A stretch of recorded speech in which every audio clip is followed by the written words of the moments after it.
Hello, lovely people. Hello. Welcome to another episode of Not Just Tentacles, where I, Rachel, attempt to demystify anime and animation. And I, Ruth, stay mystified about the anime, but I love me some animation. It is possible that some of you are thinking, why are we doing this when we only did one the other day? Are we flogging that horse? Well, firstly, Blitz would hate us because this is another Helluva recap. And the reason why we're doing this... There's not been another episode. No, but there is going to be. There's a few more sleeps until Mission 0, which is going to be... I don't know. Would you say it was a new pilot or not? No, you can't have a new pilot. You have one pilot... pre-commissioning. Okay. If that doesn't work, you have a second pilot. Like when they tried to make an American version of Red Dwarf. And it tanked. Well, it tanked. There were some good bits. It wasn't all bad. Just wasn't very good. Right, okay. And then, once it's commissioned, you don't have any further pilots. Although this does kind of throw the premise of this episode out of the window, because the working title was going to be, Did Helluva Boss Need a New Pilot? And I thought it was going to be why. One of these days. Why Helluva Boss needed a new pilot. Right, okay. One of these days I will get the title of the damn episode right. Okay. My apologies. Because, right, so, okay, you have probably seen the shiny new trailer that has dropped. And if not, then watch it, then come back to us. Or better still, just pretend that you have, and so we wouldn't sound so mysterious. Because as somebody that's been watching this show since 2021, it was... Are you all right? Yeah, I you've was got a thing coming out of your throat. I was overcome with joy just watching this. It was just perfect and everything I could have wished for in a trailer for this, because I'm so used to seeing shows like Helluva Boss be given the crappiest, shoddiest trailers that either miss out all the queerness or look like they've chosen the most pathetic jokes, as with Q-Force, because Netflix apparently did the Q-Force trailer without showing it to anybody that worked on it, and it just looked like it was a series of unfunny, ooh, look at him, isn't he gay gags, which made people go, oh, this show is so awful and homophobic, we're never watching it ever. While this puts right everything that the pilot didn't quite get. And we're going to talk about why, okay? Okay. You don't need my permission, this is your show. Right, okay. So, Ruth, you've seen the pilot. What did you think of it? I loved it. I loved the, when you want somebody gone and you don't want it to wait too long, call the immediate murder professionals. Yeah. And what else was there anything that stood out about the characters? Was there a joke you particularly liked? Yeah, I remember Stool spoke like that, and I'm going to bleep and bleep, bleep, bleep, bleep, bleep, bleep. And you're thinking, well, what was he actually saying? Mm-hmm. He seemed really predatory. Mm-hmm. Predatory owl. Luna, I mean, the thing is, yes, it's a pilot. So the voices are going to be different from what you see in the finished series. Mm-hmm. The characterization's going to be different. Even like little details. I mean, if you've watched the pilot of the Golden Girls, they've got like this gay housekeeper looking after them. And like, what the hell's he doing there? You can't have a sausage in this clam bake.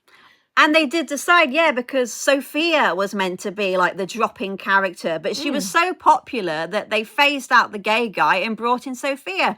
And she is probably the funniest and most memorable character in the show, but they almost didn't have her. Tell me about it, pussycat. So that's bizarre. And yes, Ruth has hit upon did you go into much detail about Luna? Yes. So basically, yes, I did. Yes, I really did. I am gaslighting you. I'm sorry. So Luna, okay? Luna, she's a psycho and she's got syphilis. Yes. And that's... Did you want more? No, I think that perfectly encapsulates the problem with the pilot, which is, oh yeah, and Blitz used the R slur and was pretty unpleasant to Moxie, but then Moxie... Sorry, I heard that as arse slur. I was like, what? And Moxie himself was much angrier and more confrontational, which admittedly is more in keeping with his behaviour in season 2 as he starts a bit of a downward spiral after running into his dad again. But nonetheless, all of the characters were very, very different. Exactly. And I get what they were going for. You do it better. Can you do the face? Can you do Moxie? Angry Moxie better? I really hope this doesn't become... I look like Graham Linehan doing that. Oh, Christ, no, you don't. You don't look like some nutty turf who nobody likes and who... I wish I had his money, though. Oh, no. But, yeah, the thing with this is it was sold as being the office in hell, which means, bizarrely, that we kind of owe hell of a boss to Ricky Gervais of all people. But either way, it did not look... I should do the click. It did not look like a queer show. It did not feel like a queer show. I had never heard of Vivcy or Brandon when I watched this. So as far as I was concerned, although there were jokes I found really funny, like I love the fuckers insurance, for example, it just looked like your standard adult animation with lots of sex, violence and swearing, but also Stolas as the token predatory gay guy who was the object of humour, who had forced Blitz into a non-consensual arrangement and who Blitz was terrified of. So what kind of gay rep is that?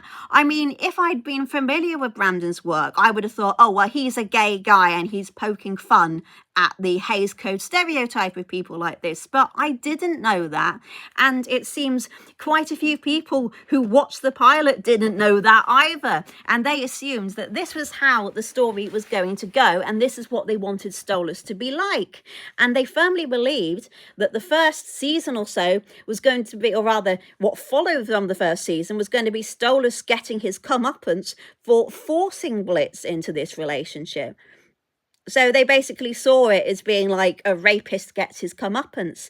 And it doesn't help that where are the yucks in that? I know, right? And it doesn't help that they were already familiar with Angel and Valentino from Has-Been. So they just assumed this was like a reworking of this dynamic. Yeah. And Luna, again, being this nasty berserker with no layers. Berserker? Somebody that goes berserk all the time, who hates her team, who bullies Moxie. I mean, where's the union rep here? Admittedly, in the pilot, Moxie gives as good as he gets. And it's only later in season 2 that he starts biting back. But then everybody would just go, oh, he's just retaliating after years of Luna bullying him. But it just...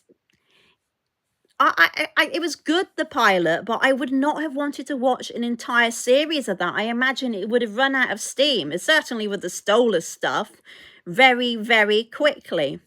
But... Sorry, I fucked your husband. That's in it.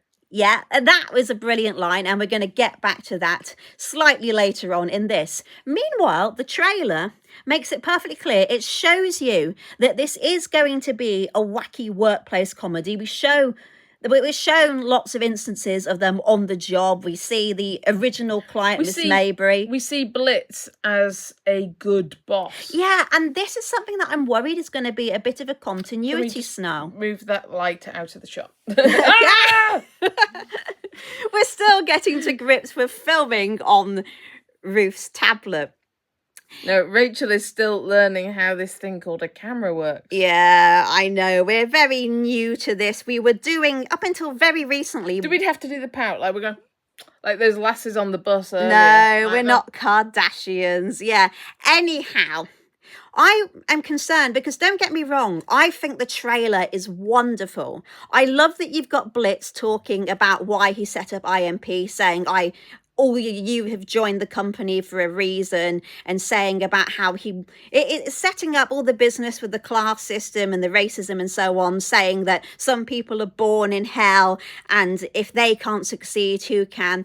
But this is very out of keeping with his behavior in season 1. In season 1, he is a bit of a shit boss, to be honest. He kind of coddles Luna, and he is really, really anti-Moxie. Yeah, he treats him like shit, and it makes you wonder, why would Moxie put up with this? Because, okay, Millie's having the time of her life. She loves Blitz, loves her job, etc. And I get why people were under the impression that Moxie perhaps was the main character. And again, this is something else we're going to be coming back to. Because they would think he was like Tim/Jim in the office. Like the audience identification figure, the whole, oh, this is the nice, normal, relatable guy, while this is the Dwight wacky, unpleasant boss. Yeah. They would think that Luna was the Dwight/Gareth, only with the added problem of her being the boss's kid. So nepotism. So no matter how terrible they were at their job and how nasty they were, they would still be there. They would still have a job at the end of the day. And so that they couldn't really... And this is why that later people might have thought that Moxie retaliating against Luna, when in fact, I actually think he went way overboard. They would have just thought that was him getting his own back after ages of abuse. But anyhow, this kind of creates a continuity snarl, because he is such a prick in the first season. Continuity what? Snarl. So this is when... Snarl? What? I think it's more kind of like it gets tangled up. So we see him... What, you mean like when I did that bad cut earlier? Yeah, we see him being a good boss and treating everybody equally and fairly, and yet this is not how he behaves later. So I don't know whether... And this is kind of stemming back into Stolitz, which we will get onto in a second.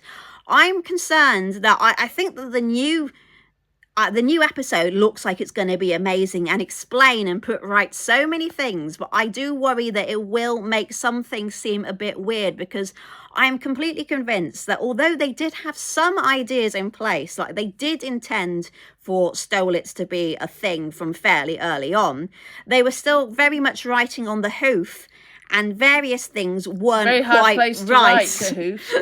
Exactly. Like, I'm sure... Your pen keeps losing. Like, characters like Fizz and Ferocica, I'm sure they weren't fully formed fully...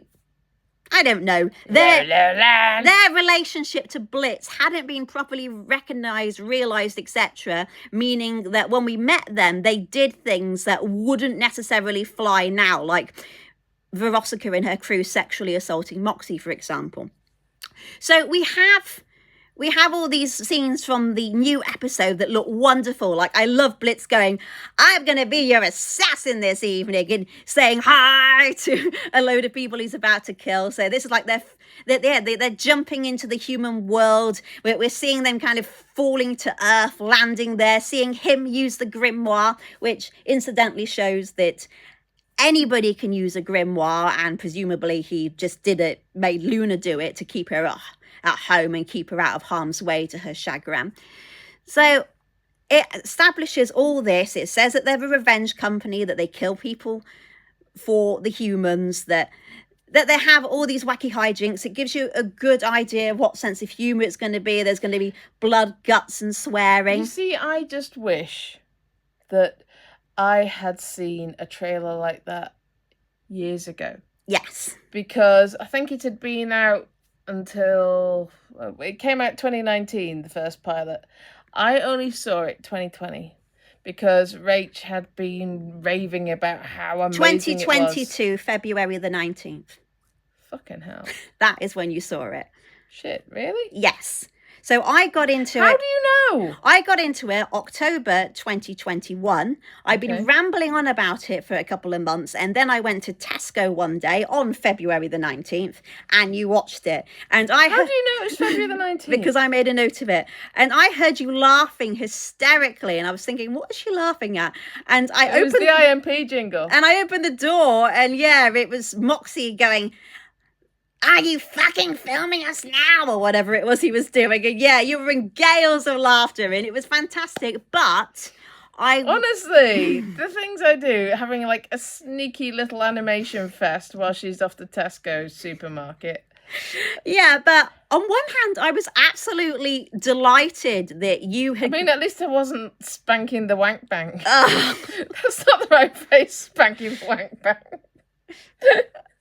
Brain fog, it's fun. Yeah, on one hand, I was delighted that you had gotten into my new favourite show, but on the other, I was really fed up that you had watched the pilot, because I was hoping to introduce it to you and that we would sit down and watch it as intended from Murder Family. Because bullshit! You start at the beginning and you work your way along. Yeah, because it seemed to me quite clear from, say, Lululand onwards that this was actually completely different. It had different actors, it had different characterization, even people's backstory details were slightly different. I know, but details were slightly different, but I am a completist. Yeah. And I like to see things in chronological order. Now, I don't believe in this whole, oh, this is no longer canon. If you made it, you keep it out there. So you don't mind that, say, for instance, in Sherlock Holmes, you've got people's names and their injuries and goodness knows what just changing from story to story. Mariah Carey. Mariah Carey. Jimmy Moriarty. No. Yeah. Yeah. So Moriarty's doesn't his name change several times? And all of his brothers are called names? James, yeah. Which actually that's a Scottish thing. Everybody has the same first name, but they have a different middle name. But then that got used to great effect in Moriarty the Patriot, but we won't talk about that because I know that you hate it. I do. Right. So we have, after the huge tangent, let's get back to I'll give you a huge tangent.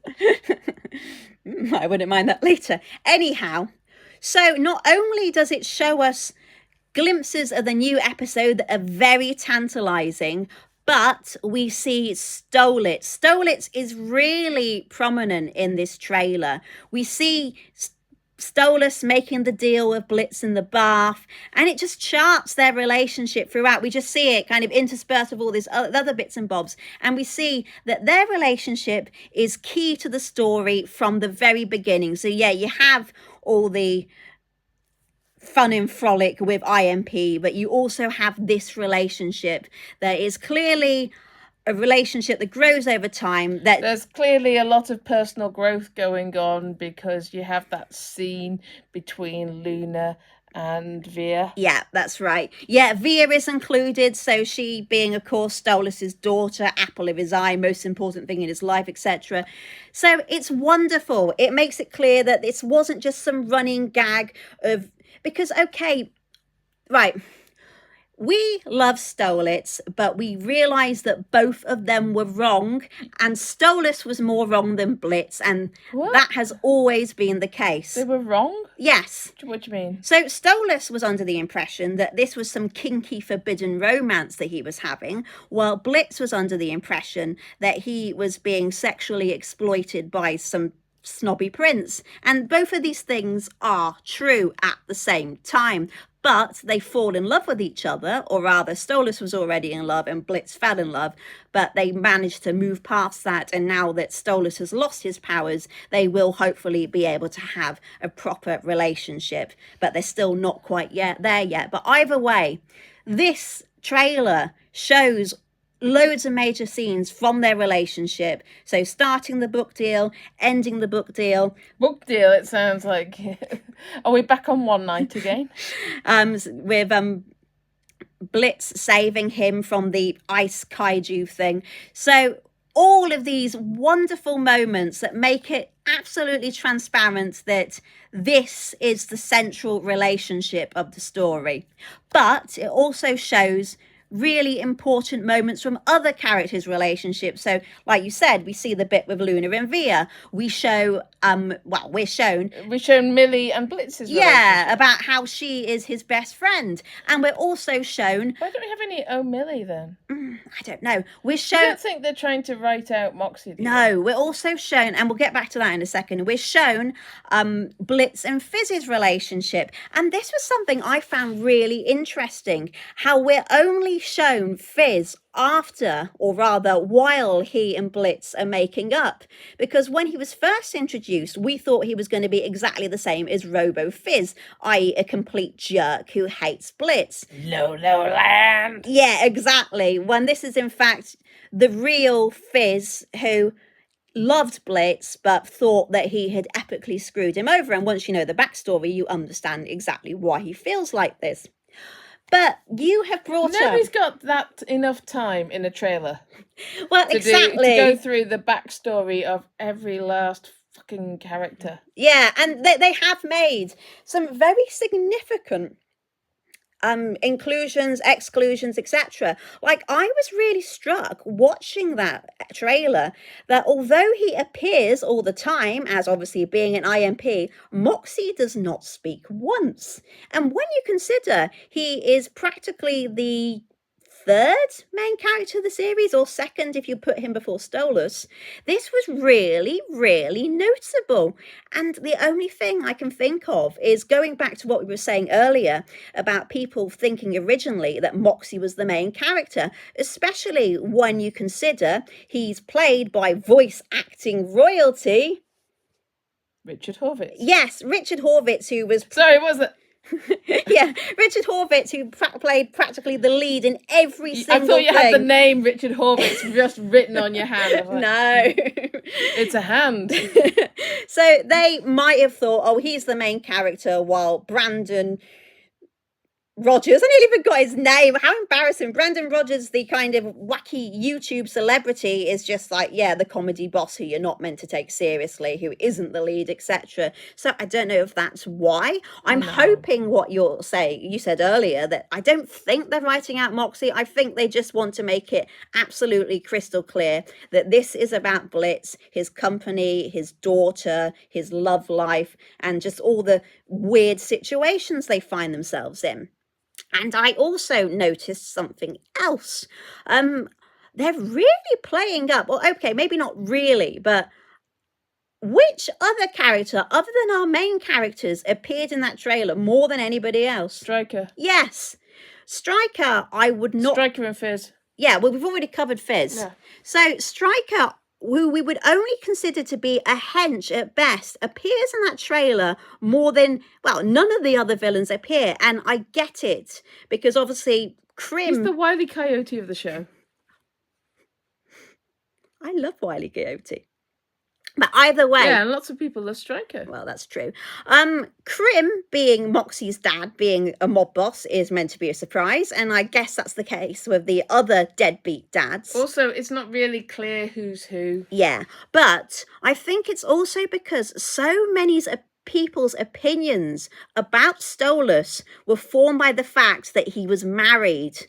So they believed that Stella was justified in wanting to kill him because he'd humiliated her by having an affair with a man, or rather with an imp. Grow up, people. Yeah, and it's like... they did think that this was going to be a revenge story with her as the main character and Stolas as the bastard that she bumped off. Forgiveness is everything. Yeah, and she doesn't appear once. So if you didn't have this background knowledge, you could just assume that Stolas was, say, a divorced dad who, yeah, was Via's main parent, which he practically is anyway, and Stella was not on the scene at all. So, yeah, she is not shown, mentioned, etc. And I do think this is so they can just see this relationship completely in its own context, because the only two people whose opinions of the relationship matter are Blitz and Via. But back to Stryker, I honestly do think that they are building up to make him more important, whether he's going to have a redemption arc or whether, I don't know, something significant is going to happen with him in season 3. Because it just seems very odd that we don't even say like Andrealphus or somebody else villainous. And other characters have been left out, but I assume that's because they're not really major to the main storyline. They might be like fan favorites. What are you doing? Stretching out my leg, I got cramp. Okay, right. They might be fan favorites, but they don't really add anything to the main trailer. Like, you don't need to know that. I'm not going to stick my foot in the camera. You don't need to know that Blitz has a pop star ex, or you don't need to know the, I don't know, square root of 58. I would never know that. So I think that this trailer, it righted a lot of wrongs, and hopefully the prequel episode, if we're calling it that rather than the pilot, will do that as well. So it will kind of clarify things that people were formerly confused about, like thinking it was going to be like Has Been and all the characters were going to be like sinners and therefore former people. Do you think, and sorry if this is a silly question. Yeah. But do you think by doing this review now, yeah, we have taken away a lot of the stuff that you would have talked about in the new episode? No, I absolutely don't, because at the moment I'm just bullshitting. This is you bullshitting and speculating. Well, there we go. But one thing... I'm just bullshitting. There we go. What? That's your one-to-one sorted.